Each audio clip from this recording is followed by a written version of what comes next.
So it's Sunday, it's the day after Everton have just lost away at Norwich in real life, and let's be fair, one of the most controversial appointments of the summer was Benitez going to Everton. Now, it wasn't a universally popular decision by the owners, and it could go very, very wrong, and it looked that way in the summer, and it's gone very, very wrong very, very quickly. The sale of players like Lucas Digne to Aston Villa, I mean, bringing in El Ghazi, I mean, really, for Everton, a team that's spent a few quid over the last few years and never really managed to take it that next step.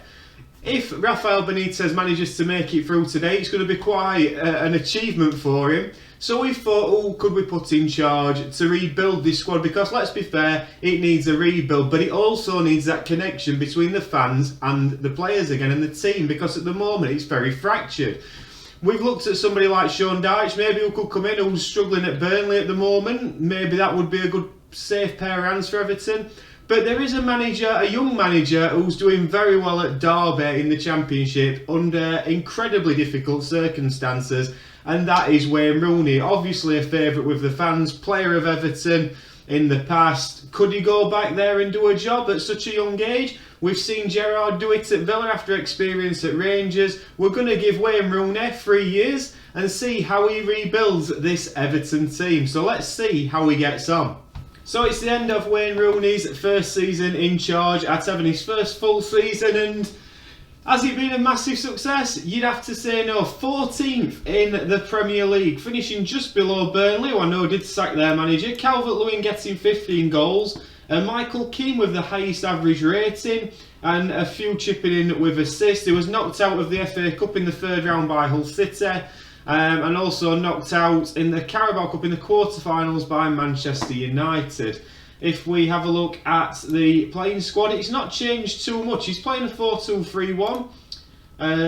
This has been his preferred formation. He's played Pickford in goal, a back four of Godfrey, Mina, Keenan, Mikalenko, Davis and Alan Holding, with Iwobi, Gordon, Shashua, and he's going to be a name that we're going to have a look at in a moment, and Dominic Calvert-Lewin, who scored 18 goals this season. Let's have a look at the transfers, because I think this is going to be key over the 3 years. He's only brought a couple of players in. He's brought in Andrija Zivkovic, good player, right winger, Serbian, can't go wrong there, 25 years old, so not quite a youngster, but hitting his subprime sort of age. Very strong on his left foot, obviously likes to cut inside, very good player. That's a decent first signing. And then Samuel Shashua, who was brought in from Tenerife to Liverpool. I suppose there's not much difference there. Again, a player who can play anywhere across these front four positions. Young man, 23 years old, American national. So those are the two players he's brought in. Obviously he's got this summer, this is going to be his first summer where he gets to really look to mould the team to what he wants to do. But if we look at the outgoings, there's a few interesting ones. Andre Gomez was shipped out on loan. He went to Werder Bremen. Jared Braithwaite went to Swansea. John Joe Kenny to San Jose. Charlie Whittaker went out on loan to Fleetwood. Andros Townsend obviously didn't fancy him. He went to West Brom for 4 million. And Enan Yagne went out on loan as well. So there's a few players. He recouped 31 million, spent 33. Do you know what I mean? He's not spent too much, but now he's just finished 14th. This is going to be his first summer where he gets to mould this squad. So let's have a look what transfers he makes before the start of next season. So the transfer window has just slammed shut on Wayne Rooney's first summer transfer window. There has been some additions. So he's brought in Joe Haig from Chelsea. I'm presuming a young man. Yep, 19 years of age. So a young man from Chelsea, probably not going to have too much of an impact what we're going to see. Rasmus Christiansen from RB Salzburg, from one of the Red Bull sides. A right back, probably needed. Good crossing, good aggression, 6'2", runs down the... He's a very, very good player. You'd be happy with that signing. And for 11 million, and what age was he, just out of curiosity? 25 years old, not a bad signing at all. No more notable outgoings there. But as we moved on, he's then signed Mark Cocarella from Brighton for 30 million. A player who can play all the way up the left-hand side, 24 years of age. So he's going for that sort of, anywhere from sort of 22 to 26. He seems to be focusing his recruitment around that age range. A player who has Premiership experience. Again, good player. So he's strengthened in both full-back areas. He's then signed I'm sure it's not Patrick. But he signed this lad, 29 years old, Patrick. Centre half, signed from, where did he sign him from? Lazio, on a free transfer. 6 foot, aggression, anticipation, bravery, teamwork, work rate, tackling. Again, a lot to like about this man. Not started a Premier League game yet. As we go to the end of the transfer window, we obviously go a few games into the season, but not many. But looks a decent addition as backup, if nothing else. Lucas Pierzon, coming in from Braga. Again, a player who can play anywhere across these sort of front three positions. 28 years of age, Brazilian, not a bad player. I believe he was at Chelsea. He's gone to Braga for an undisclosed fee and then come back to the Premier League. And then the final one is João Mario. 22 years of age. Again, can play on both sides on the wing, but also can play as a right wing back. Not a bad player. 22, development to be made, I'm sure. But a solid few signings. 52 million plus the 11 for him. So you're looking around 63 million pounds spent by Rooney. But there has been some outgoings. Ryan Ashley, I'm sure it's not Rick's brother or son even now. He's gone out on loan. Anthony Gordon, now that's an interesting one, has gone to Brighton, so he obviously didn't fancy him. A player who Rafael Benitez has brought into the side as well, and he's using quite consistently, so he's been shipped out to Brighton. Cenk Tosun gone to Galatasaray. I think that makes sense for all involved. Niels Nkunku has gone to Brentford. Salomon Rondon to Besiktas. I don't think many Everton fans will be too disappointed with that. And a couple of loan outgoings as well. So only sold £11.5 million worth of players, but 52 million. So he has spent a little bit of money.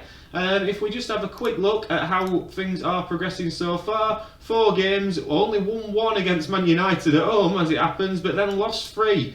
But to be fair, they've had a very difficult start to the season. They've played Manchester United, Liverpool, Chelsea and Tottenham. So we can't judge him just yet. Let's give him that. We'll fast forward to the end of the season again and see how he gets on in Season 2.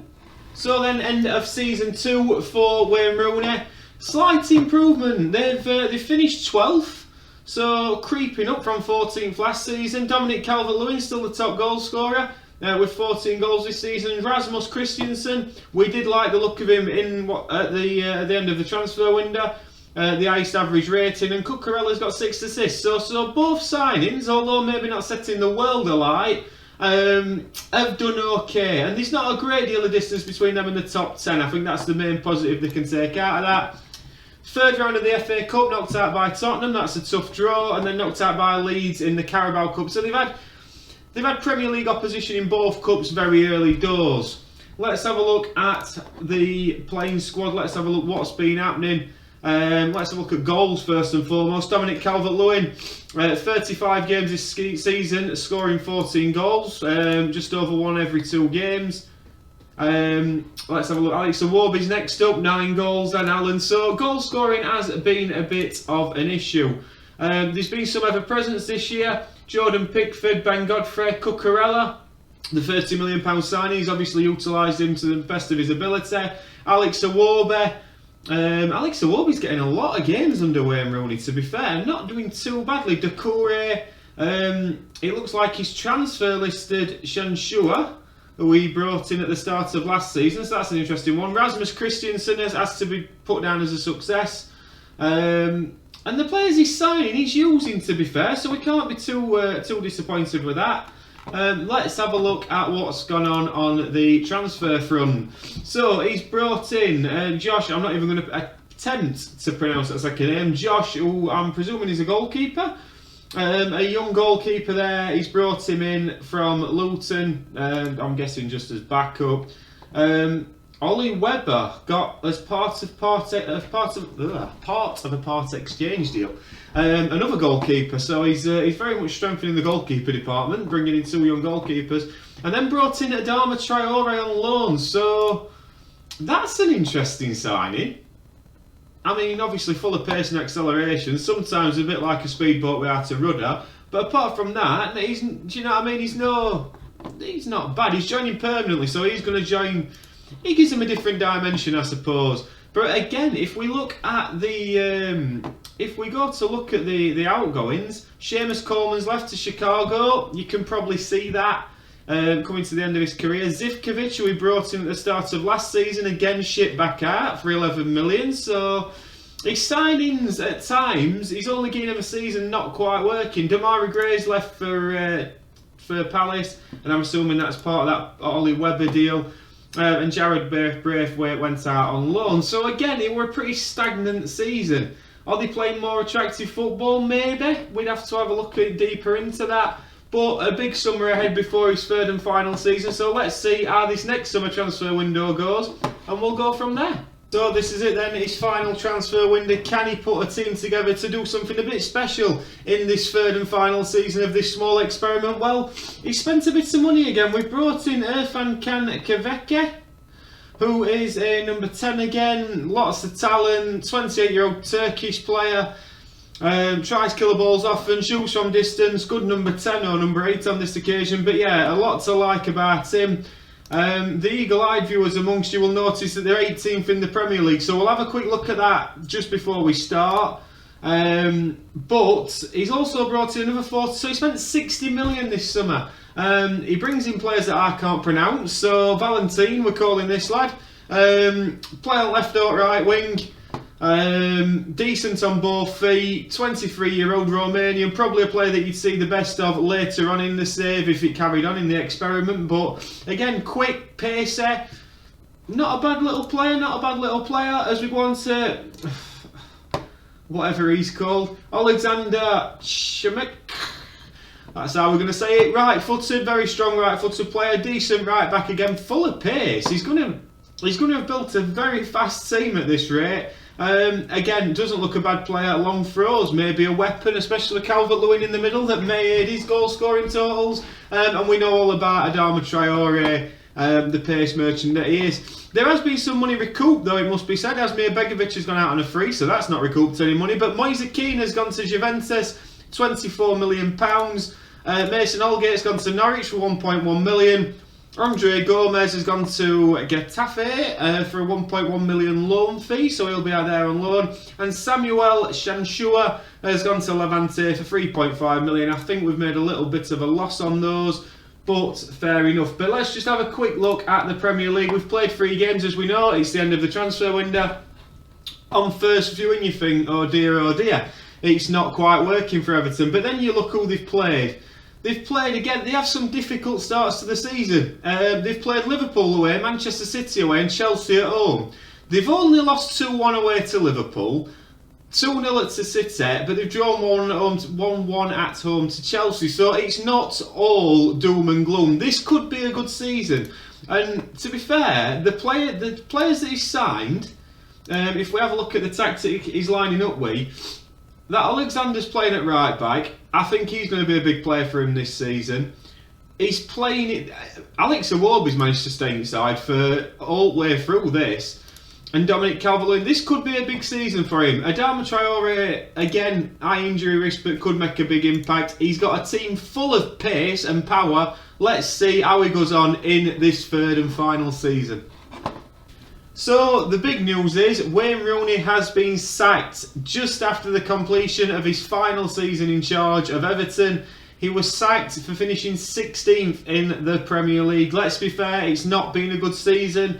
38 games, 11 wins, 8 draws and 19 defeats. All the wins coming really against teams you'd expect them to be. I'm assuming there's been a few good hidings in here.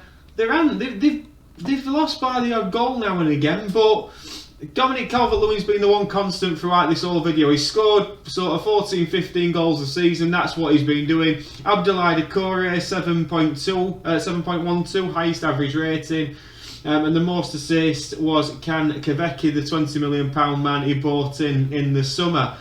FA Cup quarter-final knocked out by Chelsea. And in the Carabao Cup knocked out by Wolverhampton Wanderers. Did he make any more transfers?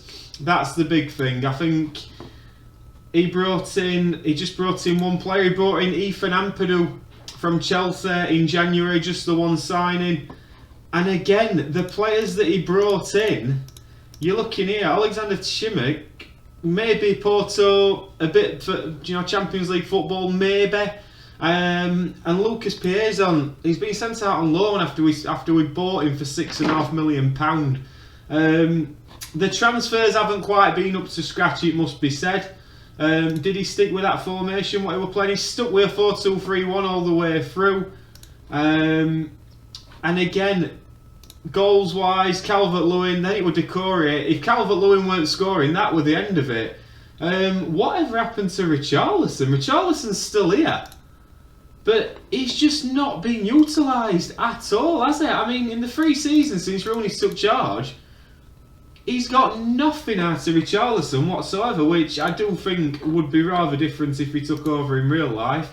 But as we can see, if we go to the managers, we've got a vacant job advert, which is basically to guide the team to a mid-table finish.